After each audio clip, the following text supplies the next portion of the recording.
নমস্কার বন্ধুরা, কেসি কিচেনে সবাইকে স্বাগত। আজ আমি নিয়ে এসেছি কুমড়ো দিয়ে করলার একটা রেসিপি। এই রকম করলা বা কুমড়ো মিলিয়ে রেসিপি যদি বানাও, গরম ভাতে প্রথম পাতে খেতে ভীষণভাবে ভালো লাগে। আর বাচ্চারা সহজে করলা খেতে চায় না, এইভাবে যদি তাদের বানিয়ে দাও তো তারা খুব সহজেই খেয়ে নেবে, আর একদম তেতোও লাগে না। চলো দেখে নিই আমি কিভাবে বানাচ্ছি। দেখো, আমি মোটামুটি 400 গ্রাম কুমড়ো নিয়েছি, কিন্তু অতটা আমার প্রয়োজন হবে না। আমি যতটা দরকার ততটাই নিয়ে নেব। দেখো, খোসাটা ছুলে নিলাম পুরো, তারপরে এইভাবে একটু ডুমো ডুমো করে কেটে নিচ্ছি। দেখো, আমি কেটে নিয়েছি। আর একটা বড় সাইজের করলা, সেটাও আমি দেখো গোল গোল করে কেটে নেব। তোমরা এগুলো পাতলা করেও কেটে নিতে পারো, আমি গোল করে কেটে নিচ্ছি। আর এর মধ্যে তোমরা যদি চাও তো উচ্ছেও দিতে পারো, উচ্ছে দিলেও কিন্তু ভালো হবে, তবে করলা দিলে তরকারিটা একটু বেশ মাখো মাখো হয়, ঝাড়া ঝাড়া হয়। দেখো, করলাটা কেটে নিয়েছি। এরপর আমি পেঁয়াজগুলো কেটে নেব। পেঁয়াজগুলো দেখো, মোটা মোটা যে উপর দিকের খোসাগুলো সেইগুলোই আমি দেব। তারপরে দেখো, পেঁয়াজটাও কেটে নিয়েছি, তার সাথে করলা, কুমড়ো, পেঁয়াজ একদম কেটে আমি ধুয়ে পরিষ্কার করে নিয়েছি। যেমন আমরা সয়া চিলি বা চিলি পনির বানাই, সেরকমই পেঁয়াজগুলো একটু বড় বড় করে দেব। এরপরে দেখো, এইদিকে একটা কড়াই আমি গরম করতে দিয়ে দিয়েছি। তার মধ্যে একটা শুকনো লঙ্কা দিলাম, 1 চামচের মতো গোটা জিরে, 1 চামচের মতো সাদা সর্ষে। এগুলোকে আমি ভালো করে গরম কড়াইয়ের মধ্যে ভেজে নেবো বা রোস্ট করে নেবো।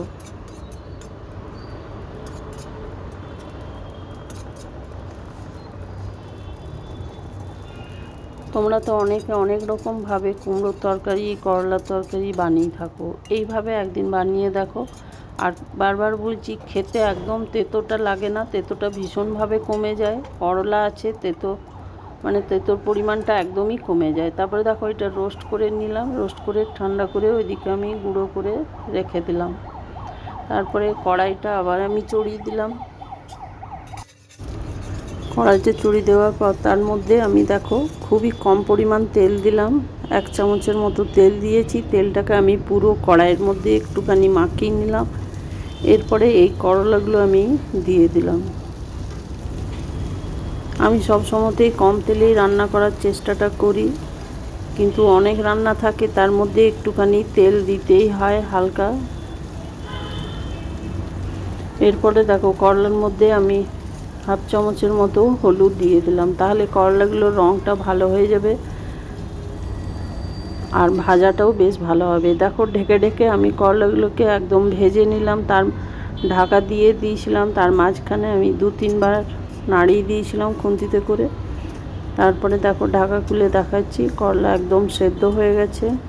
আর লো ফ্লেম করে কিন্তু করলাটাকে ভেজে নিতে হবে। দেখো, করলাটা আমার হয়ে গেছে ভাজা। এবার আমি কড়াই থেকে একটা পাত্রের মধ্যে উঠিয়ে নিলাম। উঠিয়ে নেওয়ার পর আবার ওর মধ্যে আমি 1 চামচের মতো তেল দিয়ে দিলাম, সর্ষের তেল, আর 1/2 চামচের মতো পাঁচফোড়ন দিলাম। পাঁচফোড়নটা দিয়ে দেওয়ার পর ওইদিকে যে কুমড়োটা আমি কেটে ধুয়ে রেখেছি সেটা আমি দিয়ে দিলাম।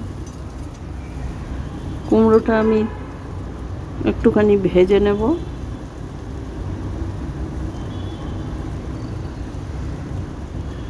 এরপরে আমি দেখো পরিমাণ মতো নুন দিলাম। আমি করলার মধ্যে কোনো রকম নুন দিইনি, শুধু হলুদ দিয়েই সেদ্ধ করেছিলাম, ভেজেছিলাম সরি।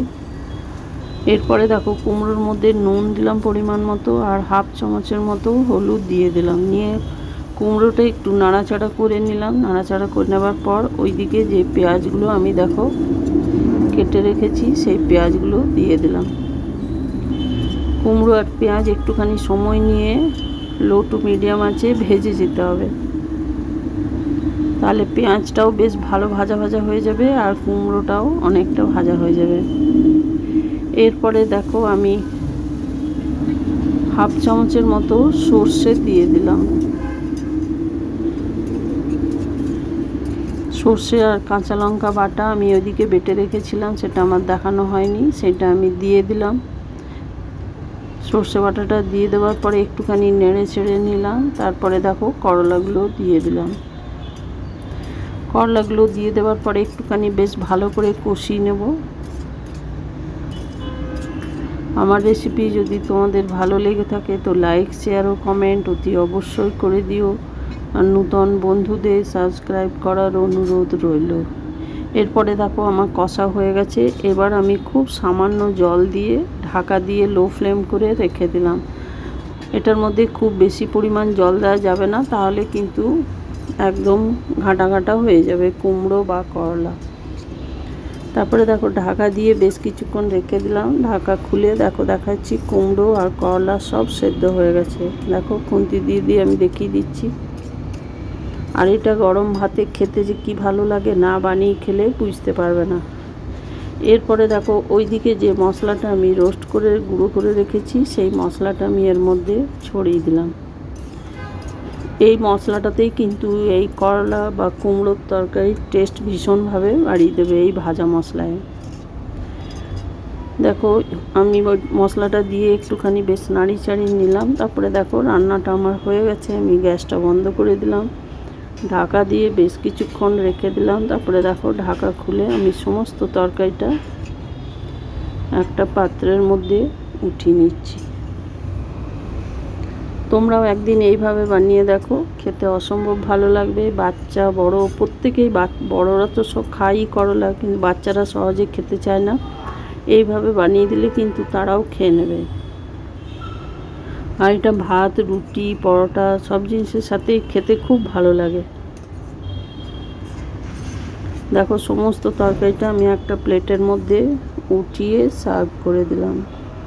তোমরা সকলে ভালো থেকো, সুস্থ থেকো। ফিরে আসছি পরের কোনো রেসিপি নিয়ে। ধন্যবাদ।